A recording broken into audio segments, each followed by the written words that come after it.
বাংলাদেশৰ জেহাদীখিনিয়ে নিজকে দুঠেঙীয়া পশুলৈ ৰূপান্তৰিত কৰিছে। এয়া সীমা চেৰাই গৈছে।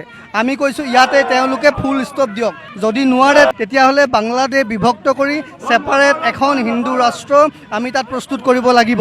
বাংলাদেশত আক্ৰমণৰ বলি সংখ্যালঘু নাগৰিক। বাংলাদেশৰ মহাসংকটত এতিয়া হিন্দু নাগৰিক, মৌলবাদীৰ মূল লক্ষ্য হৈ পৰিছে এতিয়া হিন্দু নাগৰিকসকল। তেওঁলোকে প্ৰমাণ কৰিব লাগিব তেওঁলোক মানুহ নে তেওঁলোক পশু। তেওঁলোক যদি মানুহ হয় পশুৰ দৰে আচৰণ কিয় কৰিছে? মহানগৰী গুৱাহাটী ক্লাবত প্ৰতিবাদী কাৰ্যসূচীৰ আয়োজন কৰা হৈছে। কেইবাটাও সংগঠনৰ উদ্যোগত এই প্ৰতিবাদী কাৰ্যসূচী আয়োজন কৰা হৈছে। গুৱাহাটী ক্লাবৰ পৰা বাংলাদেশ উচ্চ আয়ুক্ত কাৰ্যালয়লৈ সাব্যস্ত কৰা হৈছে প্ৰতিবাদ। বাংলাদেশ উচ্চ আয়ুক্তক স্মাৰক পত্ৰ প্ৰদান প্ৰতিবাদকাৰীৰ। আমি লিখিতভাৱে দিছোঁ, যদি বাংলাদেশে হিন্দু মাইনৰিটি আৰু মাইনৰিটি বুদ্ধিজক সুৰক্ষা দিব নোৱাৰে তেতিয়াহ'লে বাংলাদেশখন বিভক্ত কৰি দিয়া হওক।